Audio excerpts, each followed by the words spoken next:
Good morning friends. और आज हम पढ़ने वाले हैं एक्वस ह्यूमर। सो एक्वस ह्यूमर कहाँ प्रेजेंट होता है आई के अंदर? एक्वस ह्यूमर प्रेजेंट होता है एंटीरियर सेगमेंट में। कहाँ पे? एंटीरियर सेगमेंट में। ठीक है, तो एंटीरियर सेगमेंट क्या होता है? Anterior segment posterior segment surface of the cornea to the anterior surface of the lens के बीच में जो स्पेस होता है इसको बोलते हैं हम एंटीरियर सेगमेंट। ठीक है, और पोस्टीरियर सेगमेंट क्या होता है? PS, posterior segment, posterior surface of the lens to the cornea. तो ये स्पेस को बोलते हैं हम पोस्टीरियर सेगमेंट। तो सिर्फ जो एक्वस ह्यूमर प्रेजेंट होता है वो एंटीरियर सेगमेंट में प्रेजेंट होता है। लेकिन एक्वस ह्यूमर क्या होता क्या है?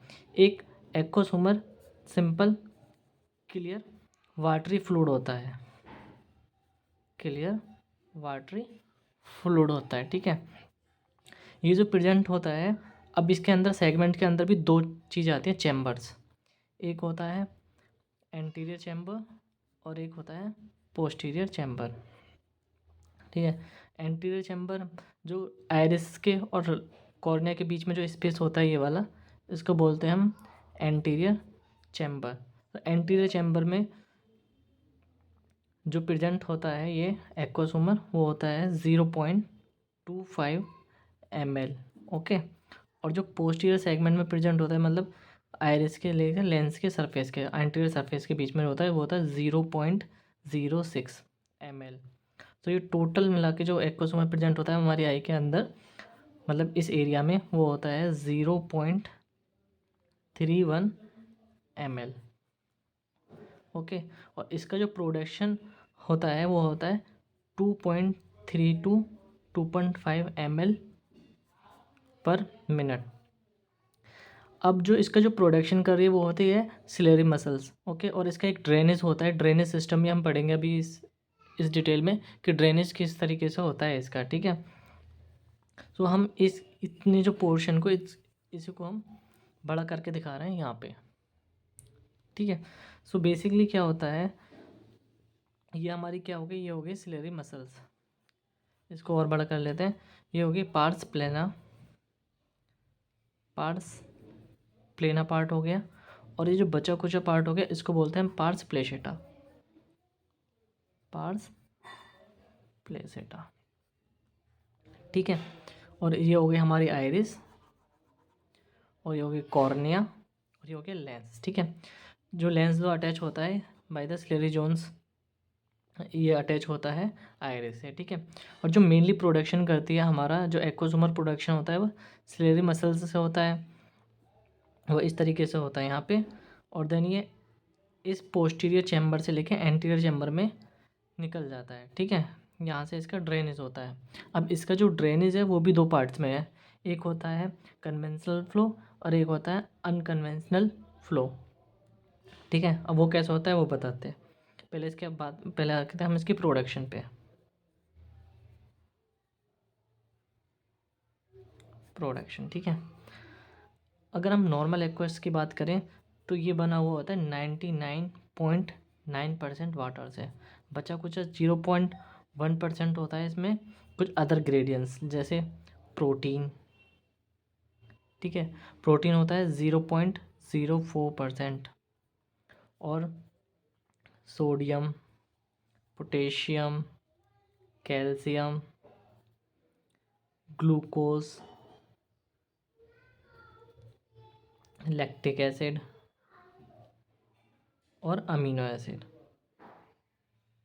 ये जो प्रेजेंट होता है वो होते हैं मिलीमोल्स पर केजी में। ठीक है, ये बहुत ही कम अमाउंट में होते हैं, और ये जो प्रोटीन थोड़ा लार्ज अमाउंट में, और सबसे ज़्यादा होता है वाटर। ठीक है, अब अपने टॉपिक पे आते हैं। इसके जो फ्लो होते हैं वो दो टाइप के होते हैं, एक तो होता है कन्वेंशनल, एक होता है अनकन्वेंशनल। इसका जो प्रोडक्शन होता है वो मेनली 3 प्रोसेस से होता है। फर्स्ट हो गई अल्ट्रा फिल्ट्रेशन,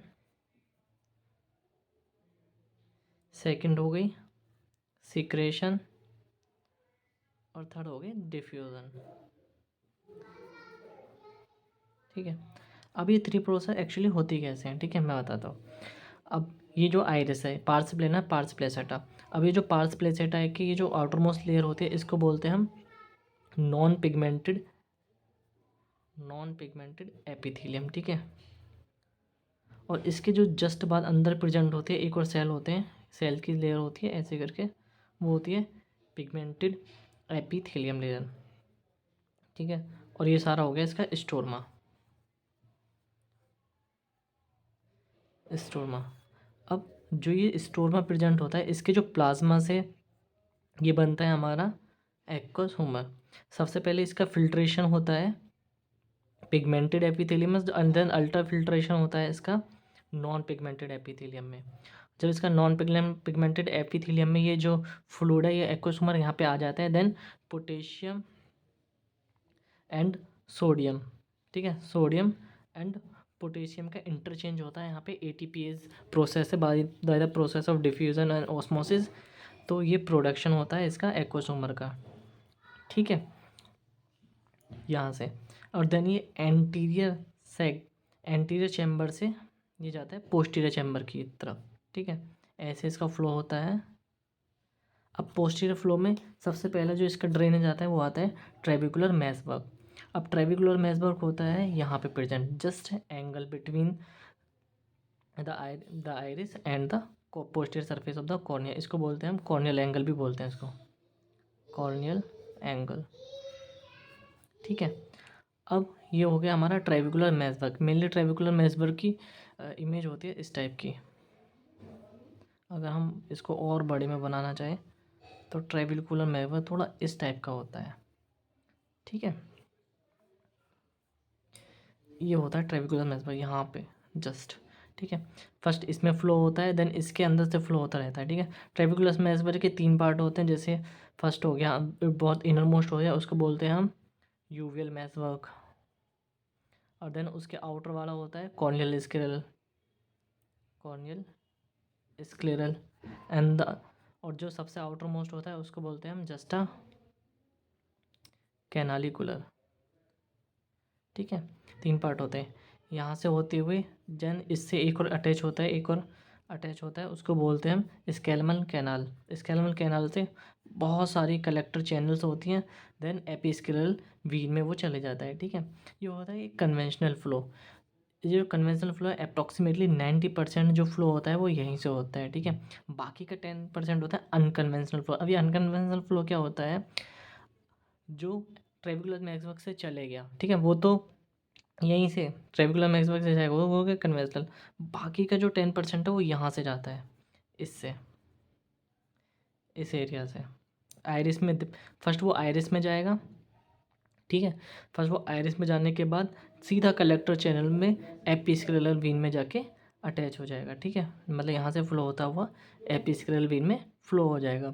देखिए मेनली हमारा जब भी इसका एक्वस ह्यूमर का मेन फंक्शन होता है आई की शेप को मेंटेन करना। जैसे कि अगर ये थोड़ा सा भी कम हुआ तो आई की शेप ऐसे श्रिंक हो जाएगी, एंड देन थोड़ा सा ज़्यादा प्रेशर हुआ तो ये पीछे की साइड रेटिना को पुश करेगा तो ये ऑप्टिक नर्व को डैमेज करेगा या फिर कॉर्निया को आउटसाइड को पुश करेगा, ठीक है। कॉर्निया की इतनी स्ट्रेंथ होती है कि आउटसाइड पुश नहीं हो पाती, लेकिन जो हमारी ऑप्टिक नर्व होती है वो जल्दी डैमेज हो जाती है। जल्दी डैमेज होने की वजह यही है कि एक्वस फ्लो इंक्रीज होने का, ठीक है।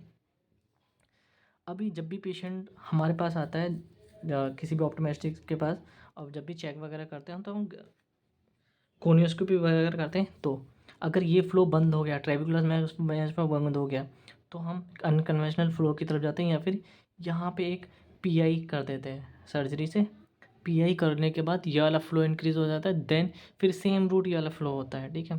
तो जब भी हम एंटी ग्लोकोमा जो ड्रॉप्स होती हैं वो इसी बेसिस पे यूज़ करते हैं। देखो एंटी ग्लोकोमा ड्रॉप्स कैसे, या तो हम एक्वस की प्रोडक्शन को ही कम कर दें ताकि प्रेशर कम हो जाए, या फिर हम ट्रेबिकुलर मेसवर्क के एरिया को बढ़ा दें, मतलब इसके पोर्ट्स को इंक्रीज कर दें ताकि फ्लो सही से रहे, या फिर हम ये जो अनकन्वेंशनल यूवियल फ्लो है इसको यूवियल फ्लो भी बोलते हैं, यूवियल फ्लो है या तो उसको इंक्रीज करें। तो 3 वेज होते हैं मेनली हम एंटी ग्लोकोमा ड्रॉप्स के, ठीक है। वो बहुत लेंथी टॉपिक है तो उसको भी हम कवर करेंगे बाद में। ओके, सो आज हमने पढ़ा एक्वस ह्यूमर क्या होता है, इसका फ्लो कैसे होता है और इसका प्रोडक्शन कैसे होता है, ठीक है। Thank you.